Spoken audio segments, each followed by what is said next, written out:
Oh.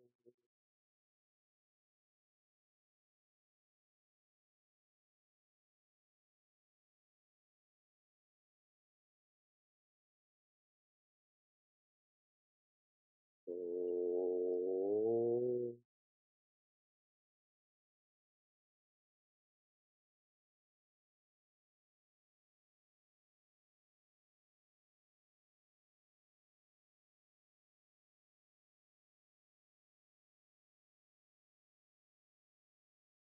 Welcome to Meaningful Mornings.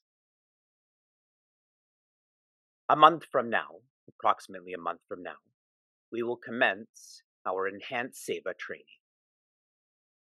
This past Wednesday, we had our open house, and this was lovely.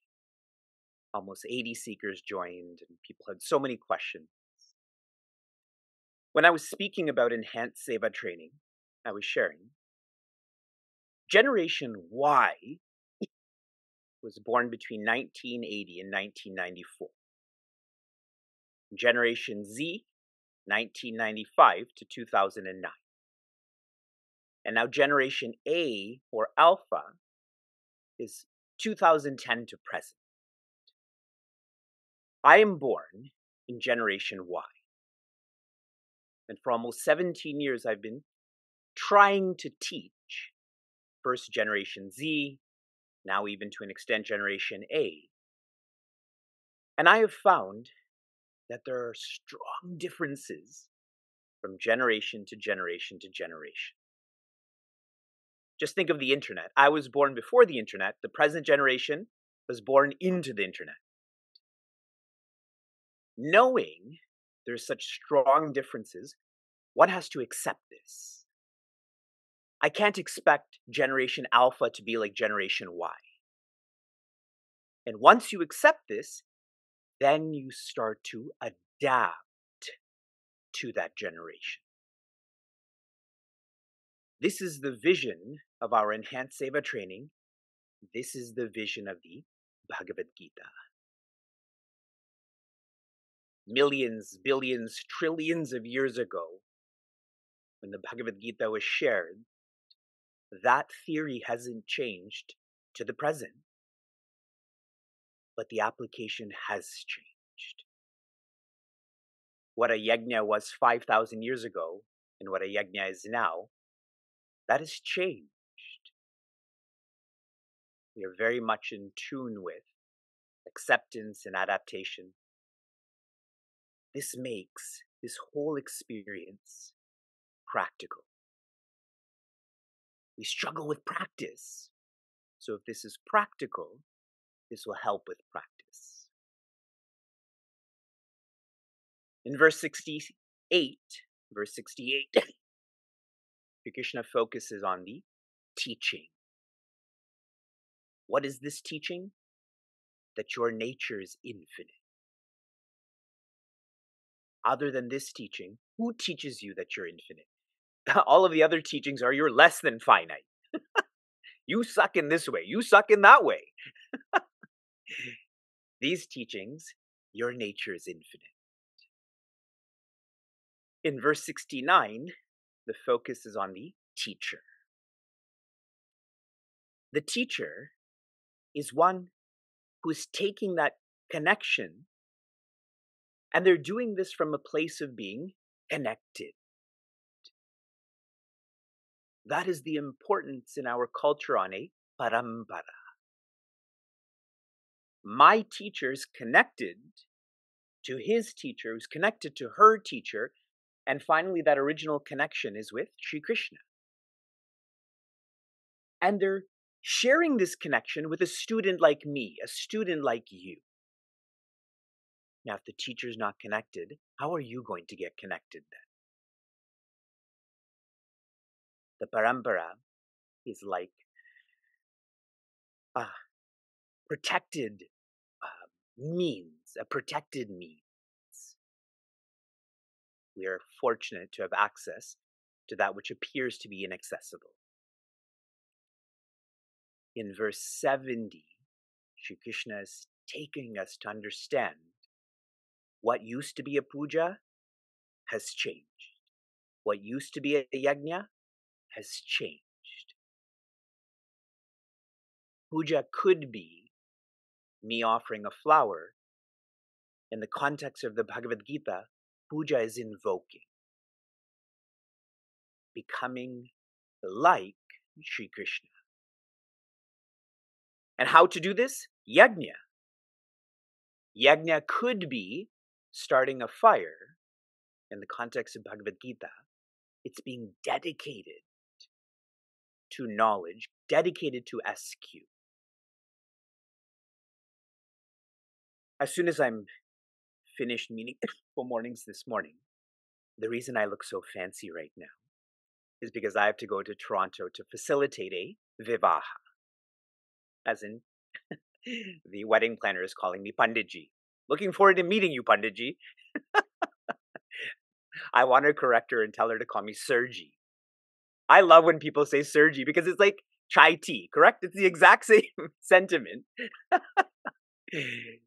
And so as I am thinking about how to facilitate this vivaha, vivaha does mean marriage, but the etymology of this is upliftment. Vaha means to lift. Vivaha means to lift oneself up. It's not an outer lifting, but an inner lifting. But I have found with this upcoming vivaha and so many that I know about or am involved in, weddings have become extended parties. They've become fancy parties. The whole meaning of what it means to be married or that ritual, I feel, is dying. That's why I try to work hard and smart to balance the Sanskrit and the English. And so this morning I was thinking, I can start a business called Meaningful Marriages. Yes? From Meaningful Mornings, there can be meaningful marriages. Someone told me that the priestess that they invited charges $2,000 plus flight plus accommodation. If you invite me, I'll pay you for that opportunity. We are now in verse 71. Shri Krishna is continuing with his dakshina. He is expressing his gratitude in the form of care for the taught, the teaching, the teacher, for the connected, the connection, the connecting, all of such factors.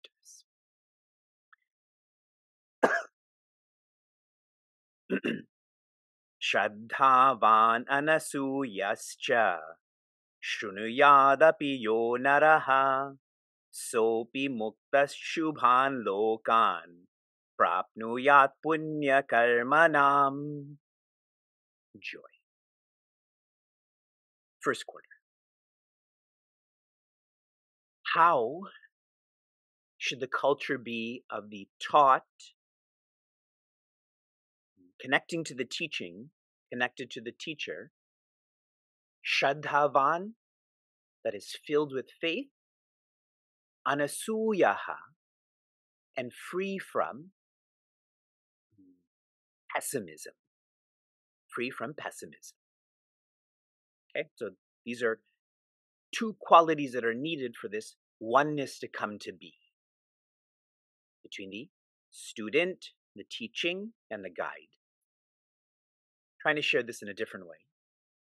Shraddha is when you focus on the positives of that which is positive. So finding positives in the positive. Anasuya is finding positivity in negativity. Sometimes articles being circumstances are not conducive, but can you still find the positive in that negative? Both are needed. It's essentially being shared as find ways to practice. Don't find ways not to practice. Then, shrunuyat, by hearing, yaha naraha, even the one who hears, the one who listens, being filled with faith and not pessimistic, Krishna is building up here. By listening in such a way, there is great utility. That's the buildup. Zooming into Shurnum, which means to listen. You know that you're listening when, if you can analyze your mind, the majority of your mind is directed to what you're listening to. If you're doing the dishes right now and listening to Meaningful Mornings, but the majority of your mind is on the dishes, then you are not listening. The majority of your mind is on what you are listening to. If that's checked off, when this has become your priority, you're not just listening, but you're reflecting also. Shravana and Manana are happening simultaneously. That requires training to be able to direct one's mind. In our community, since we started using Zoom in September of 2016, it has been the culture of having your name written out and your camera on. Doesn't that encourage you to have the majority of your mind on what you're listening to? There's such a change in accountability. Sure. By listening and focusing on the positive, what will happen? Saha, Yaha in the previous line was the one who does this. Saha, this is what will accrue. Muktaha, they will be free. Shubhan Lokan, and experience worlds of happiness, fields of happiness. Shubha in the most rigorous way means where there's no ego, and Loka in a most rigorous way means every experience. The one who listens to and reflects and practices Bhagavad Gita, they're going to find the source of joy. And once they're connected to that source of joy, these matters of ego, no ego, of this field, that field, all of that is redundant. Their joy is independent. The word moksha and loka tend not to go together because moksha is infinite and loka is finite. What we can reflect on this from is, what is your idea of moksha? If you can have one change in your life, what would it be? For some, it is some peace. For others, it is only peace. Based on your intensity or sincerity with which you're engaging the Bhagavad Gita, you will get a related utility. If you're in the Bhagavad Gita because you want to be better at your business, you want to manage anger, you'll get that. But for those who are intense, and I'm equating that to sincerity, if you are tired of being tired of all of this dependence, you will get that moksha. Prapnuyat punya karmanam. This experience will come through your right living.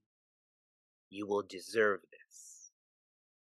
Right living is me engaging in the right actions, with the right attitudes, with the right atma. Then I start to feel the right ananda. I've found the source of joy. I'm connected. Final reflection.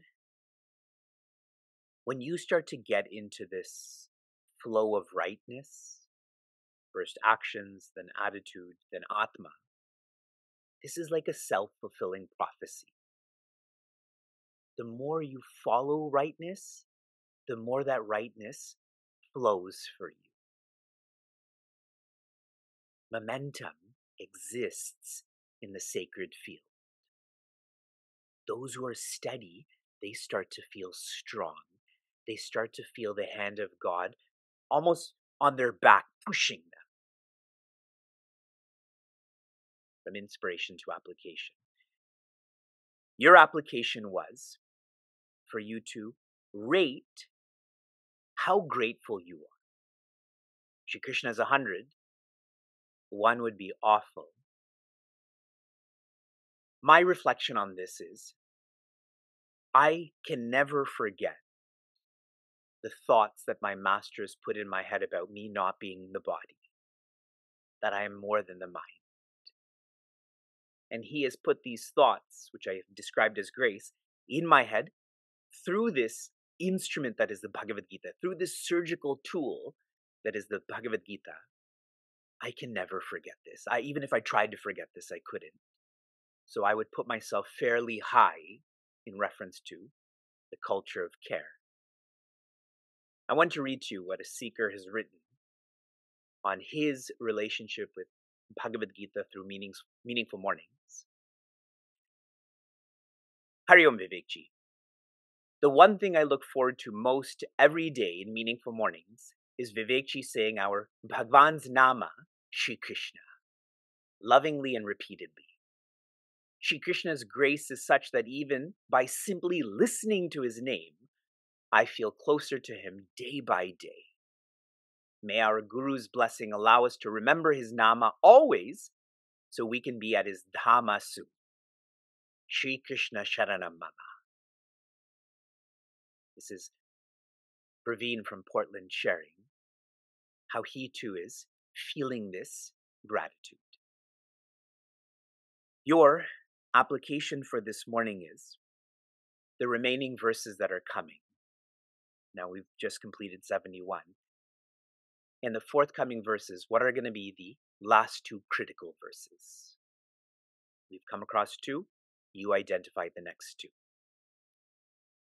Shanti, Shanti, Shanti hi, be joy.